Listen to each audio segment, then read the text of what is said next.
Any 3 dots? Yeah. Okay, welcome to our first video lesson here today. Helping me is, of course, Mr. Freeman and Mr. Yingavon. And a couple of quick things here, guys, before we get started. Some things you may or may not want to get. On my phone, I have a boxing round timer. These work really well, so you can, because a lot of the things we'll be doing, we'll do for time. And some of you may want to do more rounds or less, but a timer like this will help you, and we'll try and include a link for this, but it's just a boxing timer. You can get free apps on your phone.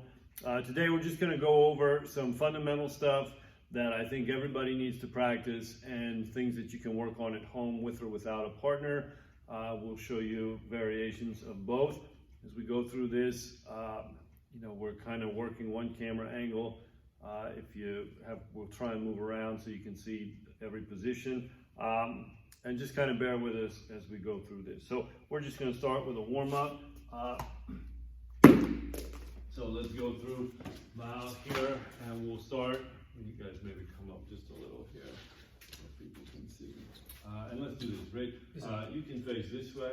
This finger, you can move over just a little this way, but face forward, so everybody can see that. Yes, it's right there. Okay, so you should be able to see both sides here. We're going to start with our feet double shoulder width apart in a sitting stance, and one hand out for a punch. And just kind of on your own, we're going to do about 30 punches here, nice and slow, or fast punches, but don't rush. Hold the extended position here so you guys can punch. Yes, sir. And what I want you to watch for, guys, and as you're practicing at home, either by yourself or with your kid, is that the hand is coming all the way back, and the hands are rotating at the end of every punch. The knees stay bent, low, that's a little better, low in the stance, and the back is straight. So just keep going there, guys.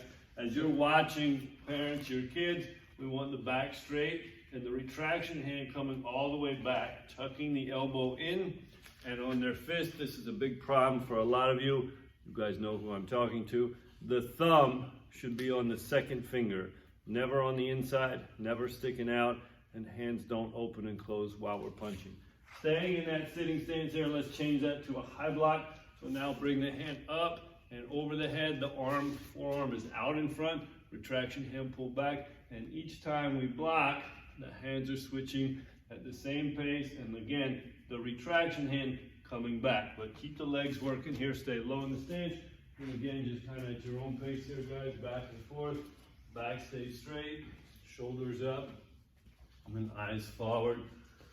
In the sitting stance, you can look at Mr. Freeman, Mr. Yingavon there. Feet are about double shoulder width apart. Toes as forward as you can get them. They don't have to be perfectly straight, but as close as we can get them to straight is good. And if you're still in this stance, you should start feeling your legs work just a little bit there. Good, gentlemen, you can relax. Yes, sir. Okay, and so next, talking about the front stance here, and in a few minutes we'll put all this together. The front stance, guys, very important. Parents, again, if you work with your kids, that we keep our feet shoulder width apart, and then 4 foot lengths forward. So from here, guys, we're going to take our heel, put it at the end of our big toe, 1, 2, and 3 times. Bend the front knee so the shin is vertical, back leg is straight. And most important here, guys, is the hips and shoulders square in the direction we're facing. So now we'll change that posture here. Back is straight, front knee bent, back leg straight. And again, now we'll just work the low block. So this is one that a lot of people struggle with. The blocking hand crosses on top, palm in. The retraction hand on bottom, palm out. And we're going to sweep that arm down and across the body in front of the front knee. Good. And again, just a few on your own count there, fellas. Shoulders are square. The retraction hand pulled back. Eyes stay forward. Good. And now you can switch feet. So now we have the opposite leg in front, and again, the blocking hand coming down. Remember, the blocking hand crosses on top, palm in, retraction hand on bottom, palm out. And we'll alternate a few there. Good. There you go. Yeah. Same side, Mr. Yingavon. Oh, yes, sir. Yes, sorry. Good.